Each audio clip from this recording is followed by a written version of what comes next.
Welcome home to USA Global TV and Radio, a place where dreams take flight, with authentic storytelling, diverse perspectives and meaningful conversations, where global stories unite and bridges are built beyond all borders. Discover world-class education, entertainment, hope and inspiration.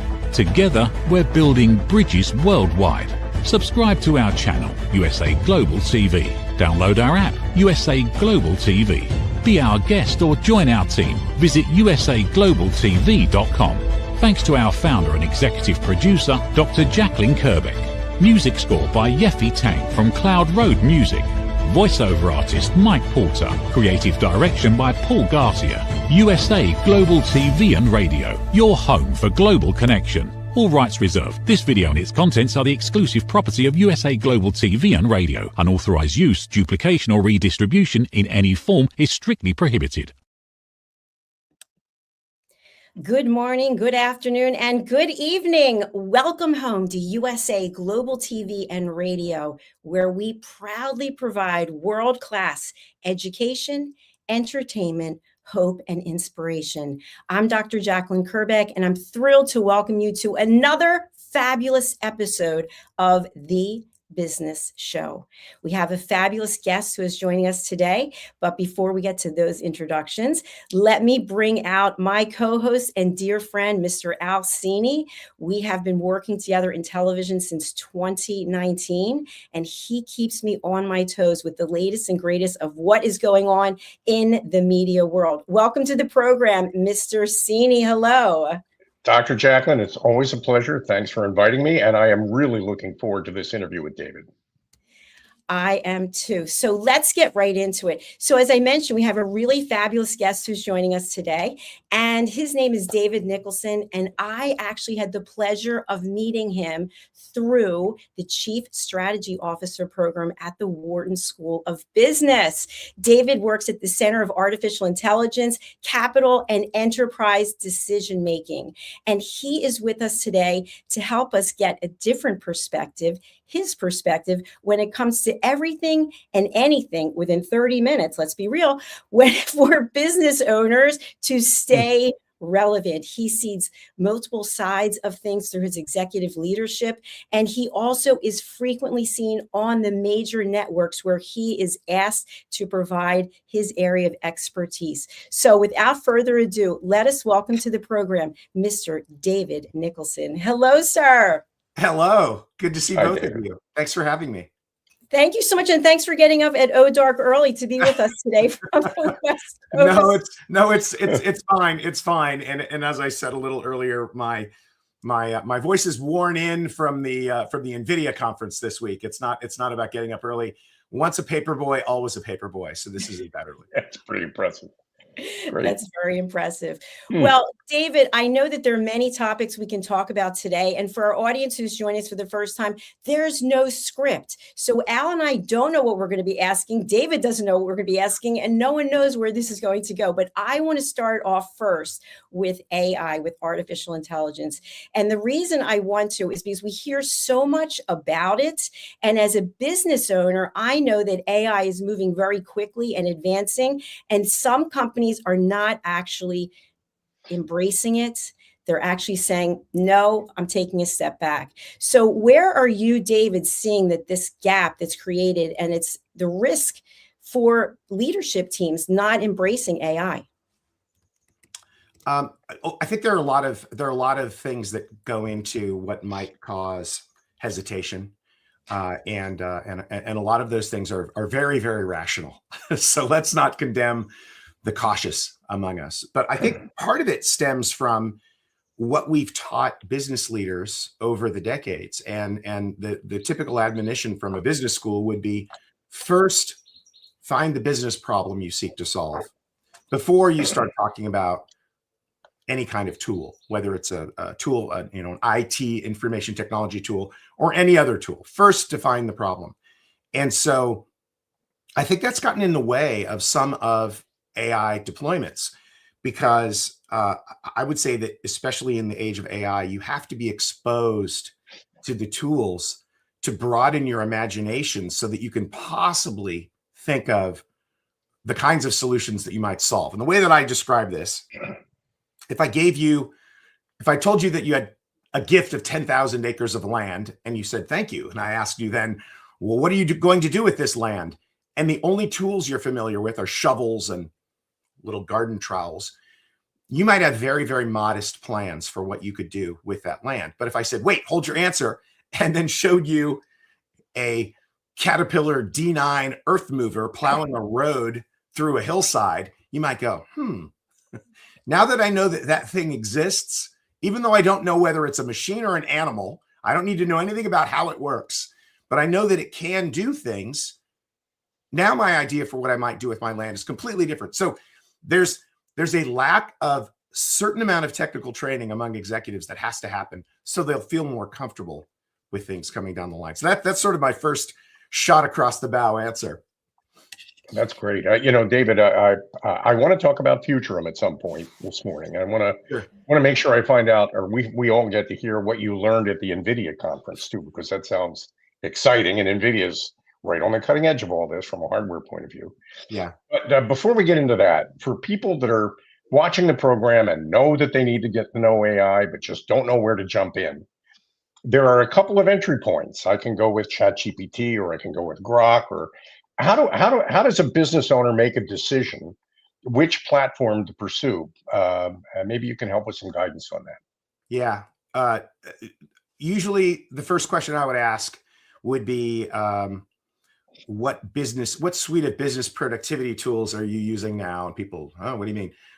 Are you a Google shop, or are you a Microsoft shop? Do you use Word, or do you use Docs? And if you've already standardized kind of a core of business productivity tools, then I would say first step in a business is going to be use the Copilot that's included with Microsoft Office. Whatever G Suite is called now, it's got Gemini. So those are great entry points because they are already integrated with tools that you're already using. And then off to the side, I would say, yes, pick either Claude from Anthropic or ChatGPT from OpenAI and sit down in front of your TV. And hopefully you have YouTube on your TV and watch some YouTube videos on how to get started and dive right in. And the key is this stuff is moving so quickly that we really don't have, we can't pretend that we're going to learn completely how these systems work. The best thing we can do is play with them every day. So start path of least resistance, add one of these purpose-built platforms, watch some YouTube videos and play every day. That would be that's the prescription. I think that's great advice. That's really helpful. Thank you. David, I want to bring up your website, which we have here now for the audience. And one of the things that really drew me in is the future of decision intelligence is here. Static reports can't keep up with how fast markets, competitors, and buyers change. And to me, I think this is really key and pivotal because I think I've done over 10,000 interviews. I interview a lot of business owners. And what they'll say is, you know what? We're doing fairly well. We're happy with where we are. We're making good revenue. And meanwhile, someone's coming from behind and is going to displace them, going to knock them out of the field. So the word static to me also seems like stuck. So what are some recommendations that you can make for business owners who are watching this now, who feel like, you know, we've got everything that we need. We're doing it the same way we've been doing it. That's what we're going to do. Yeah. That's funny. Honing in on static. That's really good because that actually captures a huge part of what we believe differentiates us at Futurum. And so this next part is obviously with a huge amount of bias because I have a business partner, or 100 in this that I consider to be family.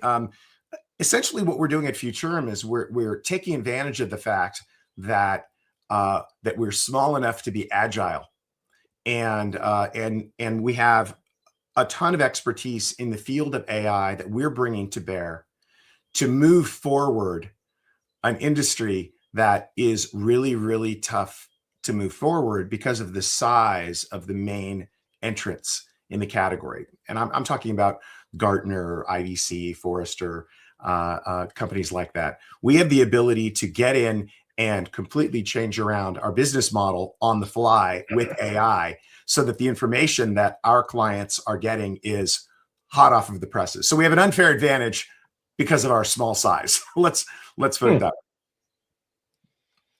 Oh, thank you for that. That's Yeah, actually, I was going to say, that's actually an interesting angle to approach. There are some people watching our program who are who are part of a large corporation. That there are other people who are watching our program that are part of a small business, maybe even solopreneurs that are watching the program. Yeah. You don't need to be huge in order to use this technology. You could just be a one-off individual contributor inside of a company, or a solopreneur, single person practitioner to use this. And the cost of entry is only about $20 a month. Do I have that right? I mean, it's per account. Yeah. I'd quickly get to the $200 a month level. I think I could. Okay. I think give me a week of playing with it with you, and I'll convince you to do the $200 level. Yeah, and I don't mean you specifically, but anyone, because it's so powerful. It's very, very easy to rationalize that next step.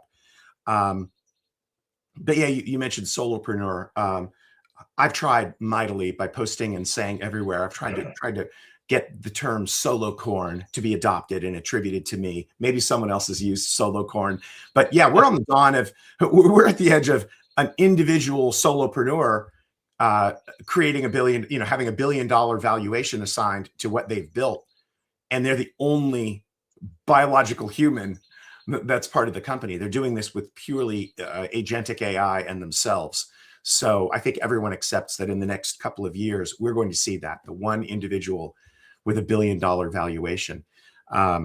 But whether you're at a large company or you are an individual, the barrier to entry, as you say, has never been lower, and the ability to scale has never been greater. So it's always a double-edged sword. The tools that represent the greatest opportunity for very large companies also represent a threat. I think it was maybe 2 or 3 weeks ago, people started to realize that, wait a minute, some of this agentic AI stuff really works. I think it was a discussion around OpenClaw specifically. And the stock market declared that software as a service is dead, because now these tools exist where I can go in and I can engineer my own Salesforce. That's an absurd assertion at this point. No one is going to do that. SaaS companies have access to these tools themselves. If they deploy them effectively, they're going to make themselves that much better. So they can defend and go on offense by using the very same tools that someone like my small company would use to go out and disrupt them. So it's a bit of a immovable object meets irresistible force at the frontier. Thank you, David. And I'm wondering, as Chief Advisor and Senior Fellow at Futurum, when we go to your website, which by the way is futurumgroup.com, we can see here some huge names of companies that your organization has and is working with. So for the small business owner out there, they might see this and they might say, okay, well, I'm not a Salesforce, for example, or I'm not a Samsung, but there are absolutely ways for a company to go from where they are today to growing into a larger firm, or from what I learned from Wharton. And I hope I get this right, Horizon 1, 2, or 3 opportunities. So can you talk a little bit about that, about how someone who has vision for the future and wants to grow their business can work with an organization like yours to incorporate things that some of the big companies are doing? Yeah. So you can't fault us for putting the larger examples up. They're aspirational for a small company in a way, but we do a lot of business with much, much, much smaller companies, especially startups in the space that are seeking to have their voice heard. Our founder and CEO Daniel Newman is arguably the #1 kind of traditional analyst in the tech world. he goes back and forth with one of our business partners, Patrick Moorhead. They go back and forth being number one or number two in the English speaking world.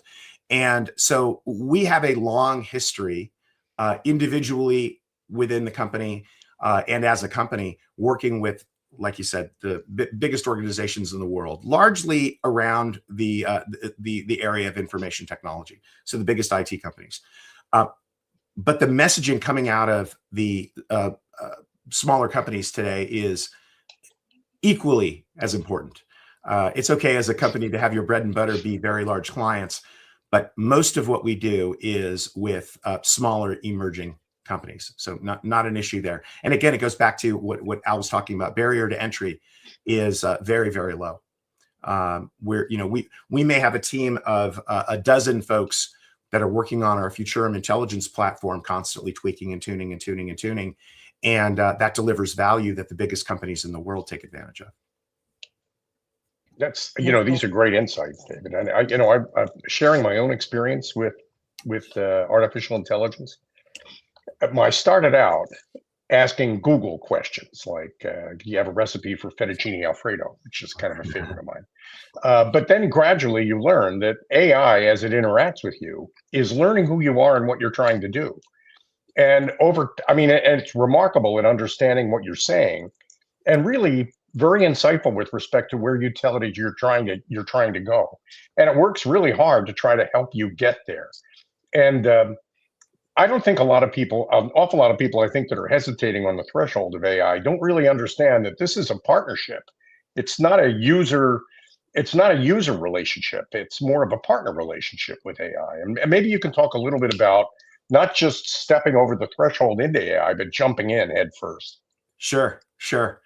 Yeah. So we mentioned leverage what's already in front of you with your business suite of tools. And then add that platform to the mix and maybe watch some YouTube videos. The next step in this process is to realize something that's very, very critical. The difference between information that's retrieved, in other words, I searched for it, I asked for it, and it gave it to me, and information that's being generated or made up. And it's worth diving into that a little offline. We don't have to go into that here. But when we say AI today, we're referring to large language models that are generating information. And the reason why that's important to understand is it might sound like it's accurate, but sometimes it's not. So you always have to check. And most of these models are now seamlessly integrating retrieval.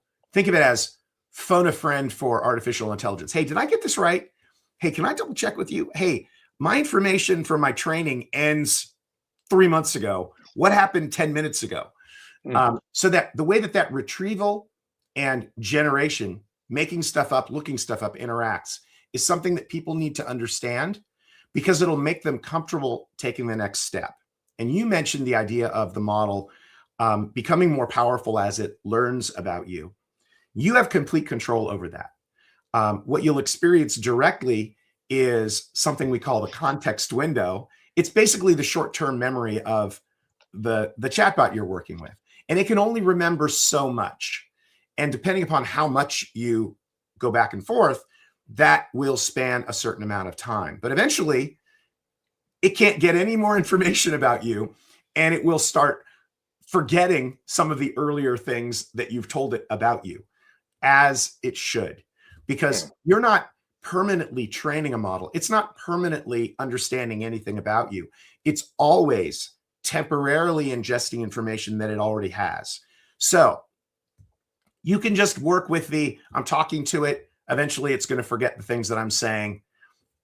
Level 2, though, is understanding how you can go into a model and tell it, okay, when I'm talking to you from the perspective of my professional life, I want you to answer based on all of this information I'm going to load into this folder about what I do, so that you can give me more, you can be more helpful to me. On the other hand, in my personal life, I have other information that I'd like to share in the middle of a conversation.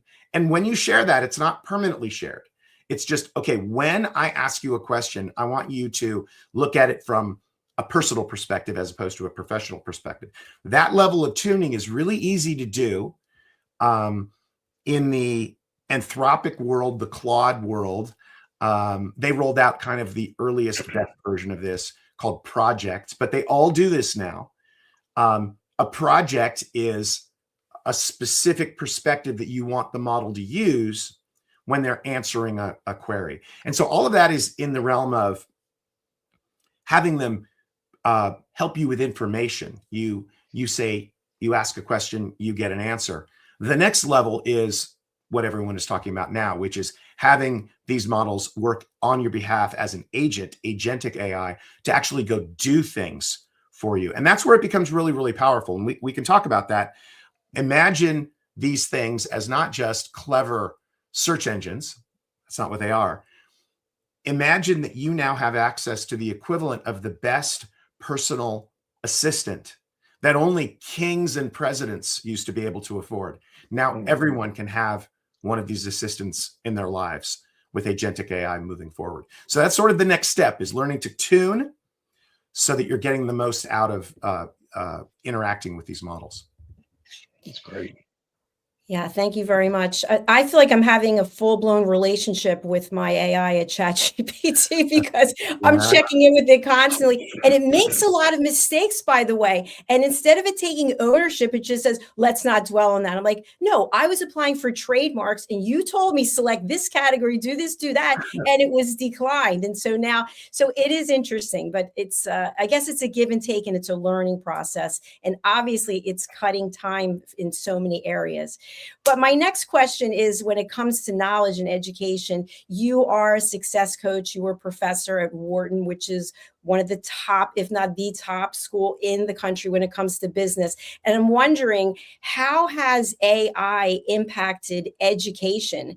And in the way that it has impacted it, who now would you say is the most beneficial customer of advanced education? Yeah, great question. So first of all, very important stipulation. I'm not a professor. At best, I'm described as an instructor. So no PhD. I'm part-time with Wharton, and important distinction. I work with my partners in these programs who are actual full-time tenured faculty, and it's an important distinction to make. But I would say, kind of jumping to the end of your question, the really the best candidates right now are the folks that go into these executive education programs. I became part of this whole world 5 years ago, sort of through happenstance. A private equity company that I was doing some advisory work for introduced me to a professor that was on the board of one of their companies. He invited me to come and speak in his class, and one thing leads to another. And now 5 years on, I think there are about 2,500 alumni that have gone through the programs that I've worked in. And I came into it very skeptical about, what can academics teach me? I'm a 30+ year professional at the cutting edge of these things. They're teaching people 3.0. I'm inventing 5.0 right now. And so I came in with a bit of a chip on my shoulder. And at this stage of the game, I would liken it to, I think we're all old enough to remember a time when, if you asked a friend, so where did you meet this person that you are now spending so much time with? If they told you online, you'd be like, are they some sort of professional? And whereas now most people form personal relationships through dating apps. I think that some executive education had a bad rap in decades past. It was, did you go to Harvard, or did you get an executive MBA from Harvard? And it was sort of looked down on. Was it the real MBA or the executive MBA? Boy, it's not like that anymore, because there's no such thing as learning about large language models and AI and how to make money and save money with AI today. No one learned that 10 years ago or 20 years ago. So the people that are in these programs are CIOs and CTOs of the biggest organizations in the world. So the funny thing is, I don't think that younger people have that bias that I might have against it. Like, what is this? But they come in and they find that they're getting incredible experience from networking with folks who are leaders in this space. But I kind of look at it as it's table stakes at this point. If you're not involved with a program, understanding how to leverage the best that technology has to offer in your business, someone in your business has got to be doing that. And I think by default, they need to be pursuing serious continuing education on the subject. Absolutely. Can you do it on your own? Yeah, you absolutely could. You could literally do it with stuff on the internet, YouTube videos, all sorts of stuff. You could, but boy, is it a lot easier when you're with a bunch of peers who are facing the same challenges in different stovepipes of businesses and sharing that journey. So I would say people with only 5 years of experience out in the workplace need not apply to these programs. The average tenure of students is more like 20 years in these programs. It's really remarkable. But I have become almost religiously zealous about my support of these programs because I've watched these programs transform people's careers and lives over the last 5 years. A little bit of a plug for Wharton. I think that's a really good point, but you're also making another point that I think is really valid. This is not egghead territory. You don't need to have a PhD to use artificial intelligence. You can walk into AI at any level of education if you've got an open mind and come and approach it from a point of view of curiosity rather than, I guess what I'm trying to say is it's something anybody could explore. Yes. And gain benefit from. And there's no reason why you'd want to hold back, no matter what kind of company you own, no matter what kind of business you're in. There are things you can learn from interacting with AI that could show you new directions for your trucking company or your healthcare company or whatever. And it would be a shame if your competitors were doing that and you weren't. Yeah, that's a good fear, uncertainty, and doubt is always a great sales tool, Al. I love it. You definitely want to overcome that. But maybe you can tell us a little bit. What did you pick up at the Nvidia conference? So, well, I'll tell you, it's always in the side conversations that happen outside of the keynotes and things like that you kind of get an interesting vibe. And the one thing that I'm sort of unpacking, I'm doing post-processing in my mind on it, is various voices that I heard saying things that all indicate that our supply chain for the stuff we need to actually leverage these tools for AI is at best fraught with potholes and friction right now. And at worst, it's completely broken. So I heard all sorts of anecdotes about people having tens of megawatts worth, in other words, hundreds and hundreds and hundreds of very expensive GPUs sitting on their loading dock because they don't have the power to turn them on, because they haven't been able to get the power allocated for a data center. So there's a mismatch in terms of when people are able to get their hands on the things that they need and getting all of those things they need working together so they can turn the light switch on and get rolling. Another example, servers being ordered and shipped that don't have memory in them. But the company says, the end user company says, well, we need this hardware. And if we don't order it, even though the memory is not available, it'll take longer. So let's just order this stuff now and we'll wait until the memory is available. But they don't know when the memory will be available. Again, another example of the results being reported to Wall Street indicate, hey, I sold these things. Great. Buyer, did you buy those things? Yes, I did. But they're not able to get value out of them yet. The third part was this struggle that hyperscale cloud providers, where a lot of this equipment is based, a struggle they're having, which is when demand exceeds supply, the first thing you do is you break out your business calculus and you try to figure out how to ride the demand curve. In other words, well, guess what, folks? We need to start charging some of you more until there isn't a person who will tolerate the $1 billion price tag for the last one we have available. We want exactly 99.99999% of our stuff to be utilized, but we don't want it to all be utilized because that means we're leaving money on the table. So now you start talking about demand-based pricing and all this arbitrage stuff going on. So the market becomes chaotic.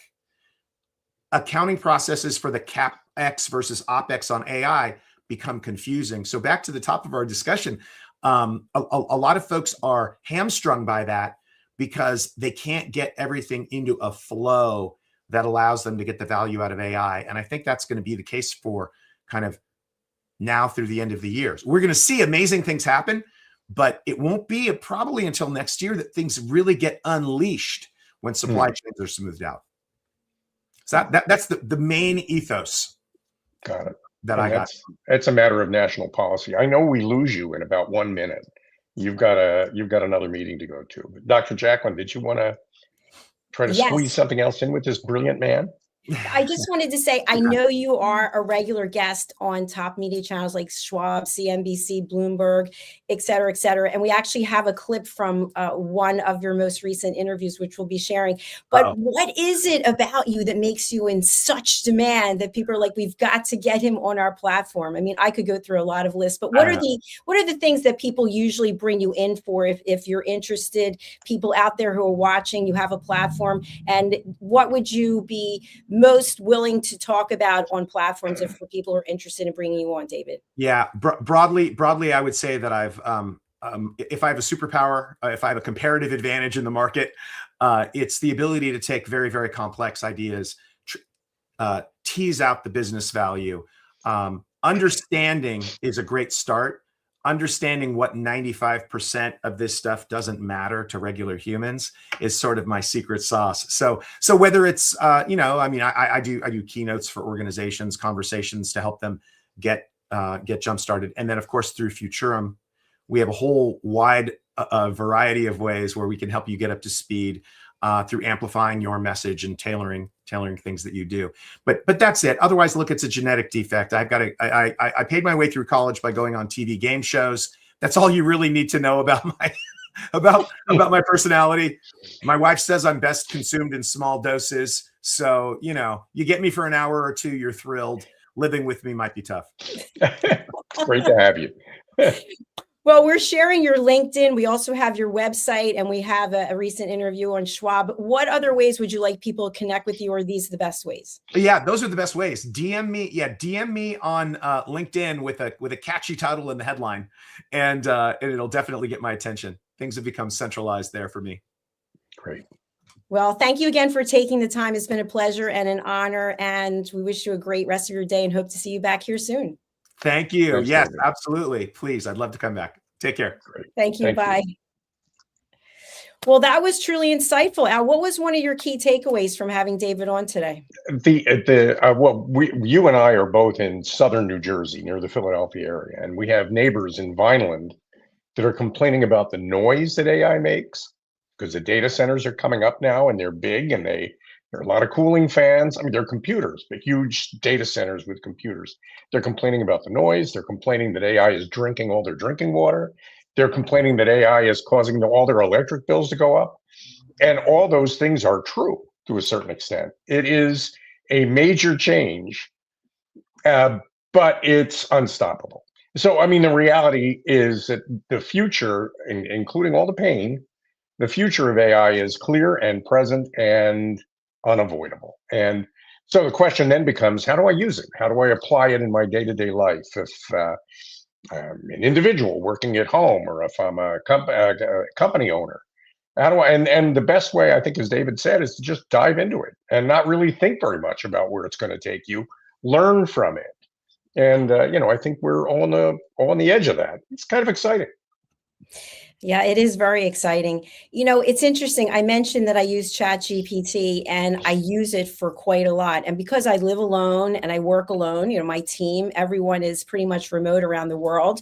You and I are in South Jersey, so we do have business meetings and assess a few things. But I asked it yesterday to give a summary of me personally and professionally through a lens that a human might not be able to see without knowing me for a long time. And you can know someone for a long time and never really know them. And I'll tell you what, it was spot on. It was the first time I have felt truly seen. And I can't say by someone, because it's something, but it cuts through all of the things that we as humans come up with emotionally. And it gets right to the heart. It's like, you're structured, you're disciplined, and those things people know about me. me, but it goes into other layers. And I was like, yes, I feel finally seen. It's amazing. But some It people is. would be put off by that. Some people wouldn't want it. So I Al, I don't know. you're go Yeah, ahead. go ahead. Go ahead. No, I mean, are you? Why do you think somebody might be put off by that? What do you think is the scary part of that? I don't know that people really want to look in the mirror and see who they are, the good, the bad, where there's areas for improvement, where you're really excelling, because many times we're looking for external validation and we're looking for other people to go, hey, great job. And I know for me, there is no one. There's like yesterday was 60 days, no sugar, no alcohol. So I just celebrated myself. I Mhm. don't need anyone to celebrate, but people still need that external validation. They need someone to say, you're all right. It's going to be okay. And so if you have AI kind of dissect you, I don't know that people are really open to that unless they've done a lot of work on themselves. What are your thoughts? Well, my thought is an awful lot of people are. Since time immemorial, people have looked to the stars and the planets in horoscopes to try to figure out who they are. Are you a Pisces? Are you a Sagittarius? What you get back from that is pretty much a random view of who you are and what your habits are, and you recognize some of yourself in it. That tends to validate everything else you read in it. But there's not a whole lot of scientific basis for that. But people need something to believe in that tells them something about themselves that either validates or alters something that they already believe. People search for that. Now we've got this thing called artificial intelligence, and you spend a few hours with it. You explain what it is you're trying to accomplish to the AI agent.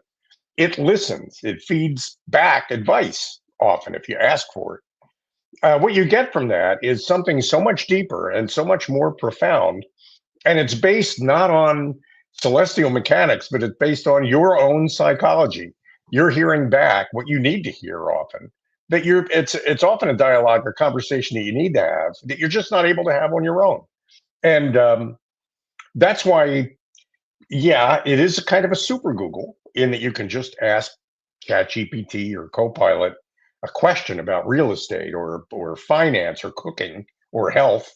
You could do that and it saves you some Google searches. But beyond that, it remembers you and what you said and what you're talking about. And it builds on that. And it's especially, I think, for somebody like perhaps you and me, where we work more individually, I think we learn a lot from that. I think we gain a lot from that. And so personally, I know they make noise and I know they're drinking all their water. And I'm not crazy about my electric bills going up.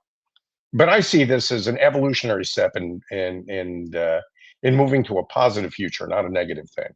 And I think it's worth enduring and tolerating some of that. And to build on something David said, yeah, we're going to if as a matter of national policy, we make a decision that our nation is going to lead at the forefront of this new emerging technology, then we have to make sure that we have all the resources lined up to make sure that we have all the chips and all the servers and all the electricity that we need to actually lead in that field. And I'm encouraged to see that the United States is trying to take a leadership position in this.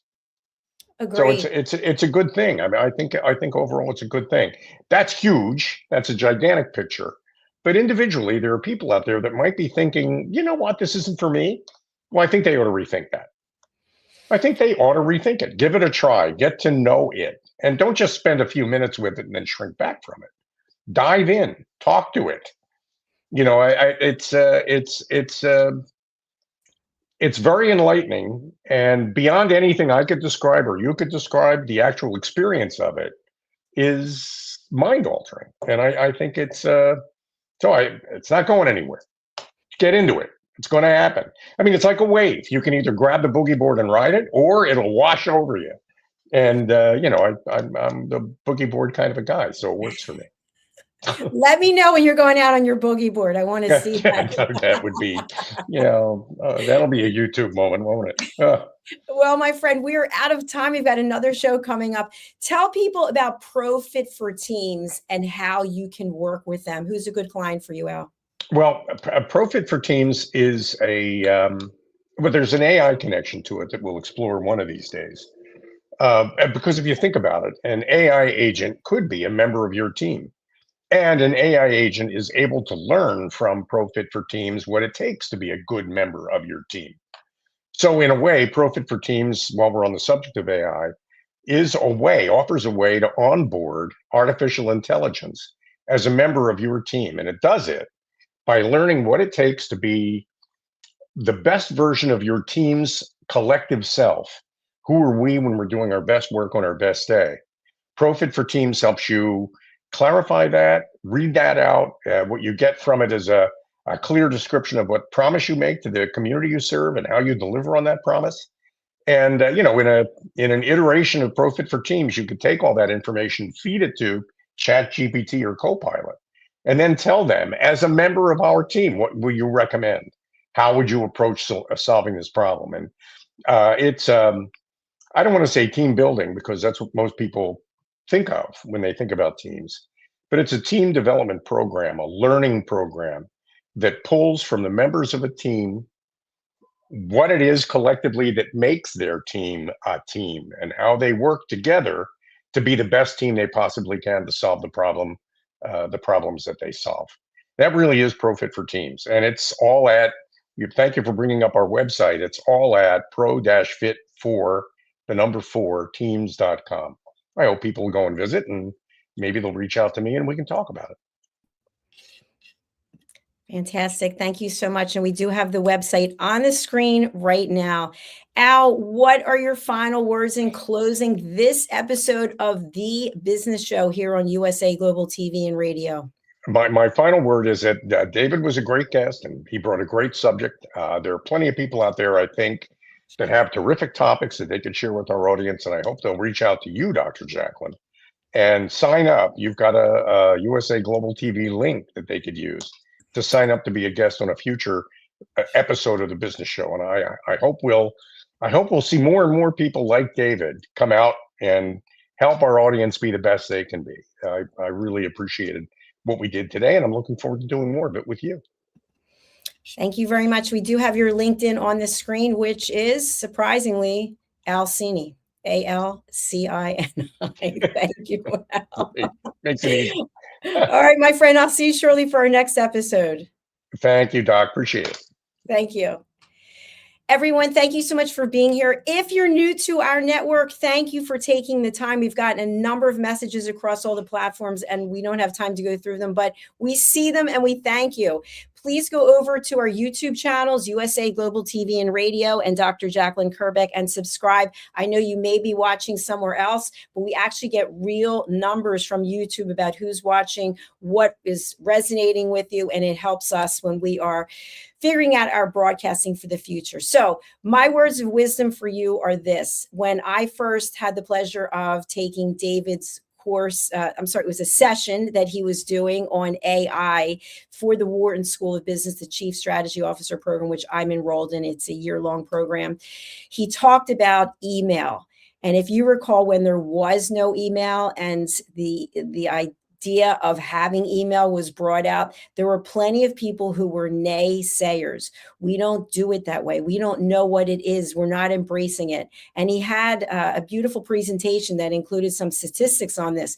So AI is here to stay. And if you're not using it, you're really handcuffing yourself, limiting yourself, because you don't know the value that it can bring for you. One of the other things that I learned in the Chief Strategy Officer program from one of the other sessions, a different presenter, is that some research was done by the Boston Consulting Group, and I'm just speaking extemporaneously, so I don't have the numbers in front of me, but they actually looked at a certain group of individuals who were the front runners, the forerunners of an organization, and they were using AI. They have been asked to use AI, and the leadership was very familiar with AI and using it as well. But when it came to making important decisions, they made the decisions 90% of the time, is the number that stands out for me, based on interaction with humans. So while many people are concerned about losing their jobs, in the example that I gave, this group of individuals who are in the front line of the business, they had extra time to do things because AI was doing a lot of these tasks for them. And so they hadn't been instructed at this point in time as to what to do with that spare time. But when that spare time is filled with some other things, think about how more productive they can even be in that case. So it's not about living in a state of fear. You've got to embrace these types of things, learn all about artificial intelligence. How can you offload tasks to it? But when it comes to making important decisions in your business, that's probably something that you're going to do with humans. So thank you again for watching, for listening. If you'd like to be a guest on any of our shows, go over to our website, USA Global TV and Radio. This is our YouTube channel, but it's the exact same, USA Global TV and Radio, if you'd like to join us for being part of our show. Thank you again. We are signing off right now. No commercials, right to the closing. We'll see you back in a few minutes for our next episode. Thank you, viewers and listeners of USA Global TV and Radio, for joining us today. We're honoured to have your time and attention as part of our global community. At USA Global TV and Radio, we believe in the power of authentic conversations, meaningful connections, and creating a world of possibilities together. Want to be part of something bigger? Join our team of elevated listeners at usaglobaltv.com, a space where your voice matters and your ability to listen transforms relationships. Stay connected with us across all our platforms for thought-provoking discussions, expert insights, and empowering stories. Subscribe to our channels at youtube.com/c/USA Global TV. Follow us on social media and explore the endless opportunities we're creating for growth, learning, and inspiration. Together, we're not just broadcasting, we're building bridges and changing lives one conversation at a time. For inquiries, contact us at info@usaglobaltv.com. Produced by Executive Producer and Director Dr. Jacalyn Kerbeck. Voiceover by Mike Porter. Creative direction by Paul Garcia. All rights reserved. Visit usaglobaltv.com to view our full terms and conditions.